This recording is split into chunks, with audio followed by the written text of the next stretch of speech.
तो नमस्कार साथियों, आप देख रहे हैं एमडी हिंदी न्यूज़। मेरा नाम है मनदीप। आज शक संवत 1947 है और विक्रम संवत 2082 है। आज वैशाख माह के कृष्ण पक्ष की चतुर्थी तिथि है। अंग्रेजी कैलेंडर के हिसाब से आज की तारीख है 17 अप्रैल 2025 और वार है वीरवार। जय श्री विष्णु देवाय नमः। चलिए साथियों, पहले नज़र डालते हैं हरियाणा की दिन भर की प्रमुख खबरों पर। सुप्रीम कोर्ट का नए वक्फ कानून पर रोक लगाने से इनकार, केंद्र से सवाल, सैकड़ों साल पुरानी मस्जिदों के क्या दस्तावेज मिलेंगे, प्रावधान बदला तो मुश्किलें होंगी। हरियाणा में सरकारी नौकरी के नियमों में बदलाव, सीईटी स्कोर रहेगा 3 साल तक वैध, बताएंगे पूरी खबर। सोनीपत में खाद बीज दुकानों पर अब लगेगा क्यूआर कोड, 30 अप्रैल तक लाइसेंस अपग्रेड अनिवार्य, वरना रुक सकती है बिक्री, बताएंगे पूरी खबर। हरियाणा में गिरते लिंगानुपात पर सख्ती, हर जिले में बनेगा पुलिस सेल, डीएसपी करेंगे नेतृत्व, 18 आईवीएफ सेंटर होंगे बंद, एमटीपी मामलों की होगी जांच। हरियाणा के 22 जिलों में से एक जिले में वृद्धाश्रम, 5 जिलों में जमीन तक नहीं, नाराज एचएचआरसी ने लगाई फटकार, 4 महीने का दिया टाइम, बताएंगे पूरी खबर। हरियाणा में 4 लेबर कोड्स का विरोध करेंगे कर्मचारी, अध्यक्ष लांबा बोले हर जिले में होंगे प्रदर्शन, आउटसोर्स स्कीम कर्मचारियों को रेगुलर करने की मांग भी रखेंगे। हरियाणा में चौटाला परिवार के एक होने पर लगा पूर्ण विराम, अजय चौटाला ने बता दी वजह, बताएंगे पूरी खबर।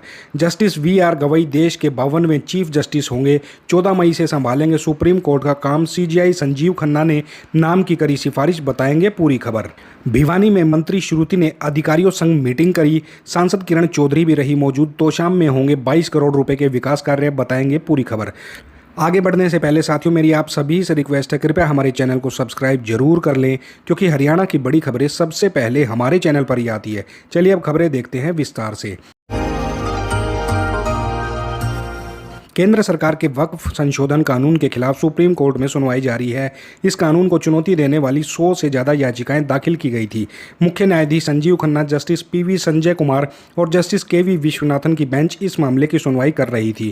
केंद्र की ओर से सॉलिसिटर जनरल तुषार मेहता पक्ष रख रहे थे, जबकि याचिकाकर्ताओं की ओर से कपिल सिब्बल, राजीव धवन, अभिषेक मनु सिंघवी और सीयू सिंह ने दलीलें पेश करी थी। अब तक की सुनवाई में याचिकाकर्ता ने वक्फ बोर्ड की संरचना, पुरानी वक्फ संपत्तियों के रजिस्ट्रेशन और बोर्ड में गैर मुस्लिम सदस्यों की नियुक्ति को लेकर आपत्ति जताई है।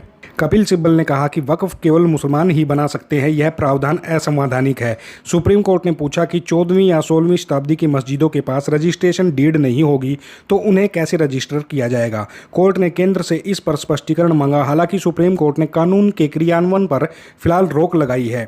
4 अप्रैल को संसद से पारित यह कानून 8 अप्रैल से लागू हो चुका है, लेकिन इसका देश भर में विरोध जारी है। हरियाणा में सरकारी नौकरी की तैयारी कर रहे युवाओं के लिए एक बड़ी खुशखबरी है। हरियाणा कर्मचारी चयन आयोग यानी एचएसएससी ग्रुप सी और डी के हजारों पदों पर भर्तियां जल्द शुरू करने जा रहा है।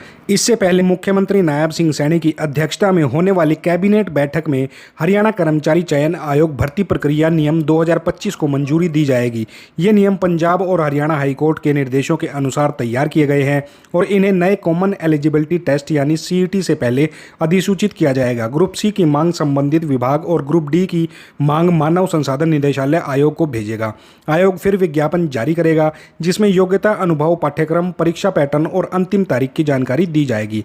भर्ती प्रक्रिया में पारदर्शिता के लिए केवल समान योग्यता और वेतनमान वाले पदों पर कॉमन टेस्ट होगा।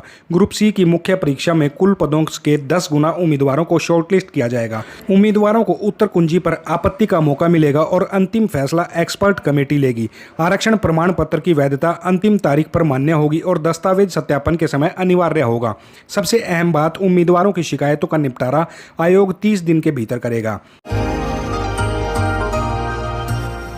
सोनीपत जिले में कृषि विभाग ने खाद, बीज और दवाइयों के लाइसेंस धारकों के लिए क्यूआर कोड अनिवार्य कर दिया है। सभी लाइसेंस धारकों को 30 अप्रैल तक अपने लाइसेंस को क्यूआर कोड के साथ अपग्रेड करवाना होगा। ऐसा ना करने पर मई में उत्पादों की खरीद बिक्री में बाधा आ सकती है। इस पहल का उद्देश्य बिक्री प्रक्रिया में पारदर्शिता लाना और उसे तकनीकी रूप से उन्नत बनाना है। इस प्रणाली के तहत हर लाइसेंस धारक को एक विशेष क्यूआर कोड मिलेगा, जिसमें उनकी फोटो और लाइसेंस से जुड़ी तमाम जानकारियां होंगी। यह कोड दुकान के बाहर भी प्रदर्शित करना करना अनिवार्य है।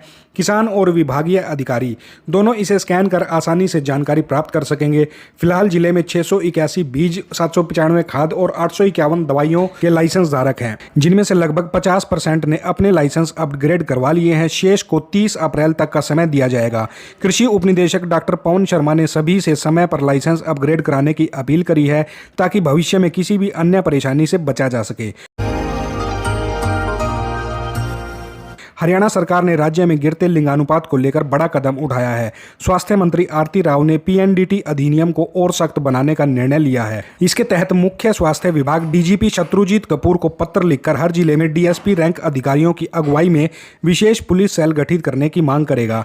इन विशेष टीमों को अवैध लिंग निर्धारण व कन्या भ्रूण हत्या के खिलाफ कार्रवाई के लिए प्रशिक्षित किया जाएगा। इन्हें फर्जी ग्राहक भेजकर छापेमारी, एफआईआर दर्ज करने और नेटवर्क का पर्दाफाश करने के लिए जिम्मेदारी सौंपी जाएगी।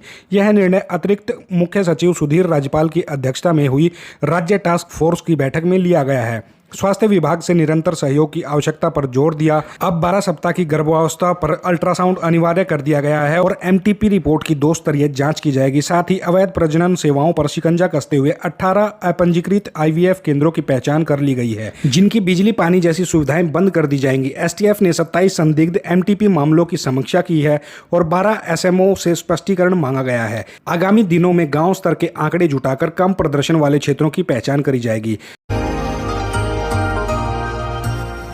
हरियाणा के 22 जिलों में से केवल एक में ही वृद्धाश्रम संचालित हो रहा है। हरियाणा मानवाधिकार आयोग की ताजा रिपोर्ट में यह चौंकाने वाला खुलासा हुआ है। आयोग ने 31 जनवरी 2025 के अपने आदेश के तहत प्रदेश के सभी जिलों में वृद्धाश्रमों की स्थिति की समीक्षा की। 1 अप्रैल 2025 तक केवल रेवाड़ी में वृद्धाश्रम चालू है, जिसका उद्घाटन जनवरी 2023 में हुआ था।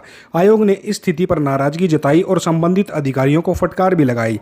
5 जिलों झज्जर, पलवल, पानीपत, रोहतक और सिरसा में तो वृद्धाश्रम के लिए जमीन भी उपलब्ध नहीं है।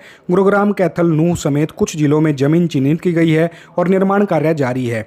वहीं 7 जिलों में टाउन प्लानिंग विभाग की मंजूरी लंबित है। करनाल और पंचकुला में निर्माण कार्य प्रगति पर है। रेवाड़ी आश्रम की वर्चुअल जांच में साफ सफाई और सुविधाओं की हालत खराब पाई गई। 170 की क्षमता वाले वृद्धाश्रम में केवल 12 बुजुर्ग रह रहे थे। आयोग ने 4 विभागों के अधिकारियों को नोटिस जारी कर 29 जुलाई तक विस्तृत रिपोर्ट मांगी है और निर्माण कार्य में तेजी लाने के निर्देश भी दिए हैं।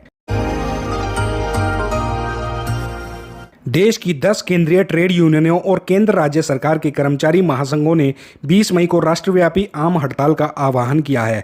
हरियाणा के प्रमुख मजदूर एवं कर्मचारी संगठनों ने भी इस हड़ताल में शामिल होने की घोषणा करी है।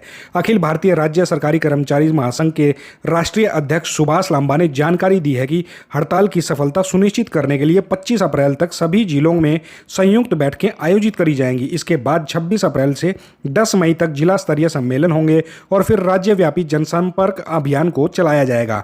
1 मई को मजदूर दिवस पर सरकार की मजदूर विरोध नीतियों के खिलाफ जुलूस भी निकाले जाएंगे। हड़ताल की प्रमुख मांगों में 4 लेबर कोड्स को रद्द कराना, पुरानी पेंशन योजना को बहाल करना, संविदा और आउटसोर्स कर्मियों को नियमित करना, 26,000 रुपये न्यूनतम वेतन तय करना, निजीकरण और ठेका प्रथा को बंद करना और हरियाणा कौशल रोजगार निगम से निकाले गए कर्मचारियों की वापिस की अपील शामिल है। इसके अलावा मनरेगा में 200 दिन काम करने और 800 रुपये दैनिक मजदूरी, डीए डीआर की बकाया राशि जारी करने, ट्रांसपोर्ट व असंगठित क्षेत्र के मजदूरों को सामाजिक सुरक्षा देने जैसी मांगें भी करी जाएंगी। हरियाणा की राजनीति में चौटाला परिवार के एक होने की अटकलों पर अब पूरी तरीके से विराम लग गया है। जननायक जनता पार्टी यानी कि जेजेपी सुप्रीमो अजय चौटाला ने झज्जर के एक कार्यक्रम के दौरान स्पष्ट शब्दों में कहा कि इंडियन नेशनल लोकदल और जेजेपी का विलय अब मुमकिन नहीं है। उन्होंने कहा कि दोनों पार्टियां अलग अलग पटरियों पर चलने वाली रेलगाड़ियों की तरह हैं और यह चैप्टर उनके लिए अब पूरी तरीके से बंद हो गया है। अजय चौटाला के इस बयान से उन लाखों समर्थकों को झटका लगा है जो चौधरी देवीलाल के राजनीतिक परिवार में एकजुटता की उम्मीद लगाए बैठे थे। खासकर आईएनएलडी सुप्रीमो ओम प्रकाश चौटाला के निधन के बाद एकता की संभावनाएं और तेज हो गई थी। गौरतलब है कि दिसंबर 2018 में दुष्यंत चौटाला ने आईएनएलडी से अलग होकर जेजेपी बनाई थी। 2019 में जेजेपी ने 10 विधानसभा सीटें जीती और बीजेपी के साथ मिलकर सरकार बनाई, जिसमें दुष्यंत चौटाला डिप्टी सीएम बने। लेकिन 2024 में सीट शेयरिंग पर सहमति न बनने के चलते गठबंधन टूट गया। लोकसभा और विधानसभा चुनाव में जेजेपी को एक भी सीट नहीं मिली, जबकि आईएनएलडी को 2 सीटों पर जीत मिली। भारत को जल्द मिलने जा रहा है अपना 52वां मुख्य न्यायाधीश। मौजूदा चीफ जस्टिस संजीव खन्ना ने अपने उत्तराधिकारी के रूप में जस्टिस भूषण रामकिशन गवई के नाम की सिफारिश कर दी है, जिसे केंद्रीय कानून मंत्रालय को भेज दिया गया है। जस्टिस गवई का कार्यकाल 13 मई को सीजेआई खन्ना के रिटायरमेंट के बाद शुरू होगा और वह नवंबर 2025 तक इस पद पर बने रहेंगे। महाराष्ट्र के अमरावती में जन्मे जस्टिस गवई देश के दूसरे दलित मुख्य न्यायाधीश होंगे। इससे पहले 2007 में जस्टिस के.जी. बालाकृष्णन ने यह जिम्मेदारी संभाली थी। 2019 में सुप्रीम कोर्ट के जज बने गवई नोटबंदी को सही ठहराने और चुनावी बॉन्ड योजना को असंवैधानिक करार देने जैसे ऐतिहासिक फैसले का हिस्सा रह चुके हैं। न्यायिक सेवा में लंबे अनुभव के साथ उन्होंने न्यायपालिका में निष्पक्षता और नैतिक मूल्यों पर लगातार जोर दिया है। हाल ही में एक संबोधन में उन्होंने कहा था कि जजों को राजनीतिक या नौकरशाही की प्रशंसा से बिल्कुल बचना चाहिए, जिससे न्यायपालिका पर लोगों का विश्वास बना रहे। जस्टिस गवई के बाद वरिष्ठता के क्रम में जस्टिस सूर्यकांत हैं, जो 53वें सीजेआई बन सकते हैं। भिवानी के डीआरडीए हाल में जिला खनिज कोष की समीक्षा बैठक बुधवार को संपन्न हुई। बैठक की अध्यक्षता मंत्री श्रुति चौधरी ने वर्चुअली करी, जबकि सांसद किरण चौधरी और धर्मवीर सिंह ने भी हिस्सा लिया। तोशाम और आसपास के गांव में 22 करोड़ रुपए के विकास कार्यों की घोषणा हुई है। जल भराव से निपटने के लिए तोशाम में 5.13 करोड़ रुपए से एक बड़ा टैंक बनाया जाएगा, जिससे आसपास के तालाबों को भरा जाएगा। डाडम गांव में नहरी पानी संग्रहण के लिए टैंक निर्माण होगा। वहीं चौधरी सुरेंद्र सिंह झील के सौंदर्यीकरण पर 25 लाख रुपए भी खर्च किए जाएंगे। तो साथियों, ये थी हरियाणा की प्रमुख खबरें। जो साथी नए हैं वो कृपया हमारे चैनल को सब्सक्राइब जरूर करना। मिलते हैं आपसे कल नई खबरों के साथ, तब तक आपका दिन मंगलमय।